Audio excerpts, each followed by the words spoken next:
Oke, ada pertanyaan nih dari Wong Jo Probolinggo. Halo, Wong Jo Probolinggo, salam dari suku Dayak Kalimantan. Bang mau tanya, bagaimana perasaan jika ada orang Islam pas lagi sholat di tempat suku Dayak? Oke, saya akan jelasin. Jadi perasaan saya atau teman-teman saya biasa saja. Maksudnya biasa itu karena udah terbiasa dengan saling menghargai, toleransi di sana, hidup berdampingan meskipun berbeda suku atau agama, itu hal biasa. Jadi buat teman-teman aman, tidak ada yang mengganggu, tidak ada yang saling mengganggu. Pokoknya di Kalimantan kami itu saling menghargai meskipun ada perbedaan. Jadi yang nanyain tempat sholat itu bisa di rumah atau musola atau masjid, jadi aman. Jadi udah jelas ya. Terima kasih. Salam budaya, salam lestari, Indonesia Kaya.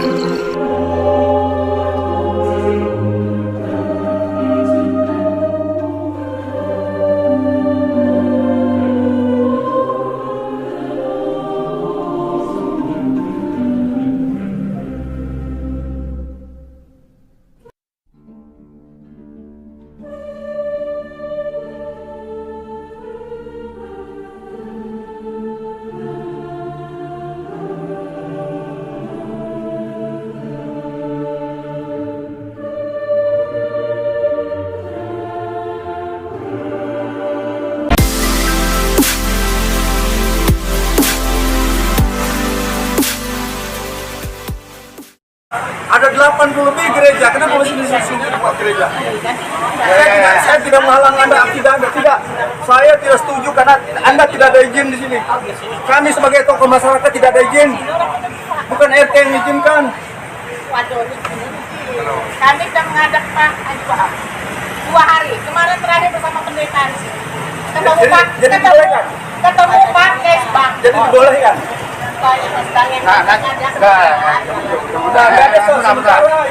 Ini mereka nakal, Pak. Kami nanti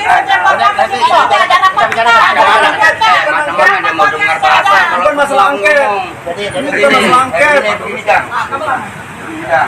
Mereka tidak orang formalitas sementara Asal kamu tahu, mereka ini licik. Oh enggak, kalau licik saya temannya kalau licik ya. Coba bayangkan. Anda buat acara pertama diam-diam. Sekarang berani pasang label gereja di depan sini karena kelicikan Anda.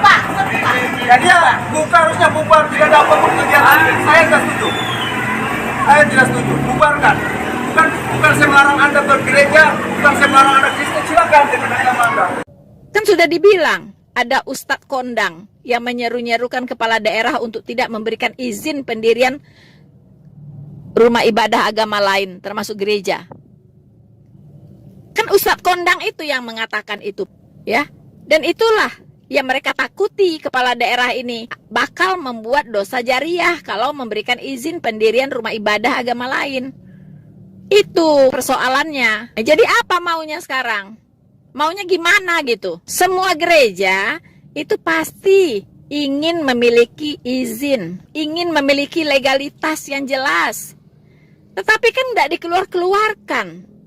Kemudian persyaratannya juga sangat sulit. Sudah dapat persyaratan, izinnya nggak turun-turun. Ini, cobalah Pak Menteri Agama maupun Bapak Presiden Republik Indonesia, Bapak Joko Widodo, Bapak Kapolri, lakukanlah sesuatu untuk bisa mengatasi masalah ini. Jangan anggap enteng loh ini ya. Jangan anggap enteng. Ingat Pak, sebuah gedung bisa hangus terbakar, tinggal puing-puing, itu berasal dari api yang sangat kecil. Ya, api yang sangat kecil. Ini bukan api kecil lagi gitu, tapi masih dibiarkan. Apa mau menunggu Indonesia ini terbakar, hangus, tinggal puing-puing? Ayolah, para pemimpin, terapkanlah keadilan di negeri ini.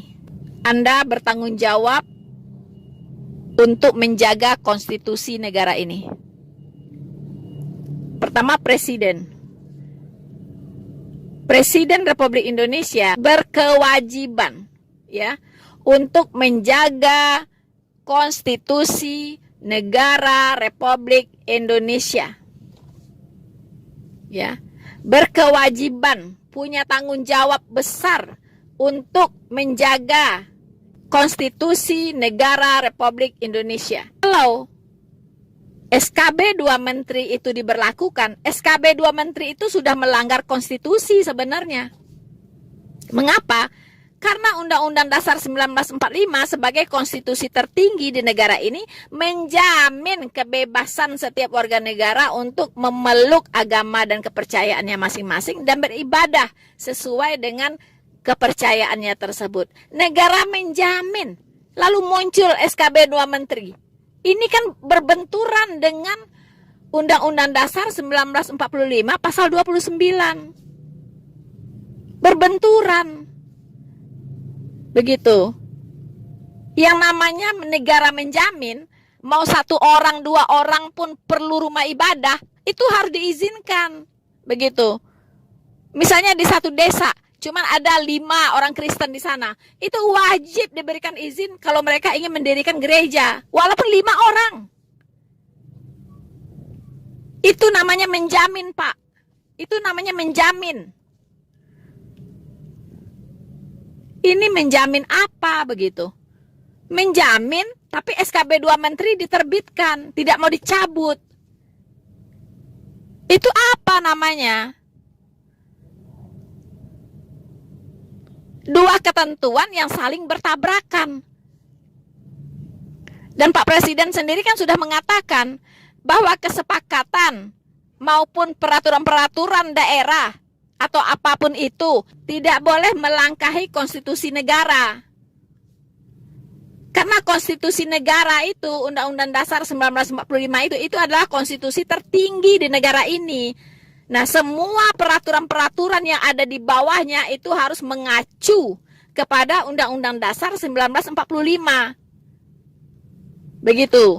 Kalau yang tidak sesuai, tidak seiring, tidak senafas dengan Undang-Undang Dasar 1945, itu tidak boleh diberlakukan, harus dicabut, harus dihapus.